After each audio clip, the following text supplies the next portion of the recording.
Do older siblings really shape younger kids more than their parents sometimes? When I was 13 and my brother Ben was 5, our parents stopped celebrating anything. Christmas, birthdays, even basic weekends. Mom and Dad were functioning enough to keep jobs and a roof over our heads, but only barely. They'd come home, drink, and pass out. Sometimes they didn't come home at all. Ben's 6th birthday hit in April. The night before, I overheard our parents talking about how they needed to get him something. By morning, they were passed out on the couch surrounded by empty bottles, having forgotten the entire conversation. Ben woke up excited, running around the house looking for presents or a cake. There was nothing. He sat at the kitchen table in his pajamas for an hour, just waiting. I took $20 from my babysitting money and walked to the Dollar General down the street. I bought cheap toys, candy, streamers, and a small cake mix. On the way home, I invented a story about our family's special birthday fairy, who always came at midnight. I told Ben the fairy must have come while he was sleeping, but he needed to do the special birthday dance to reveal the presents. I made up a silly dance on the spot, and we jumped around the kitchen together until I found the gifts hidden around the house. Ben believed it completely. He asked why the birthday fairy came late. I told him the fairy was probably busy with other kids, but she'd never forget him. He nodded like this made perfect sense. At Christmas that year, our house smelled like beer and cigarettes instead of pine and cookies. Our parents had put up no decorations. Ben kept asking when Santa was coming, and our parents kept saying soon without looking up from their phones. On Christmas Eve, they left for a party and didn't come back until late Christmas morning. That night, I invented the Christmas whisper tradition. I told Ben that in our family, Christmas magic worked differently. We had to whisper our wishes to the Christmas star and then leave our shoes by the window.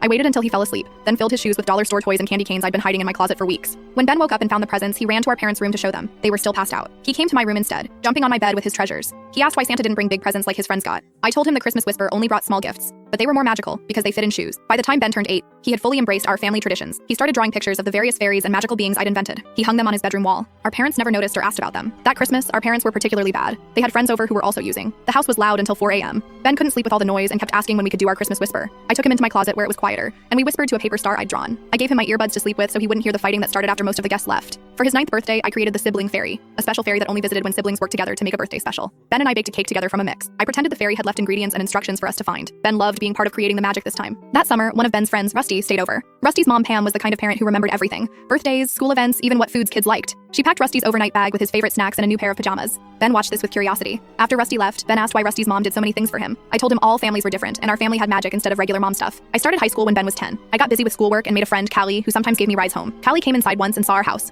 The empty fridge, the mess. Our parents passed out at 4 p.m. She told her mom, who called school counselors. A social worker named Anne came to talk to us. Our parents cleaned up their act just enough to avoid having us removed. They made promises to the social worker about getting help. They kept their jobs, paid the bills, and occasionally remembered to buy groceries. For a few weeks, they even cut back on their drinking and using. But soon they slipped right back into old patterns. Ben's 11th birthday approached. I was running out of money and ideas for maintaining our magical traditions. I considered telling him the truth, that there was no birthday fairy, no Christmas whisper, no special family magic, just me trying to give him some normalcy. 2 days before his birthday, I found Ben in his room making something. He quickly hid it when I walked in. On my bed that night, I found a hand-drawn card and a small woven bracelet made from colored strings. Inside the card, Ben had written, "For the best sister fairy, thank you for all the magic." The day of his birthday, I used my last $20 to buy cake ingredients and a small toy. When I got home, Ben was sitting at the kitchen table with a surprise. He'd set up a sister appreciation ceremony with paper decorations and small presents he'd made, a bookmark, a pencil holder made from a can, a drawing of us. That night, after our parents had once again forgotten his birthday and passed out in front of the TV, Ben and I sat on my bed eating cake. He looked at me seriously. "I know there's no birthday fairy," he said. I started to apologize for lying, but he continued, "It's you. You're the magic."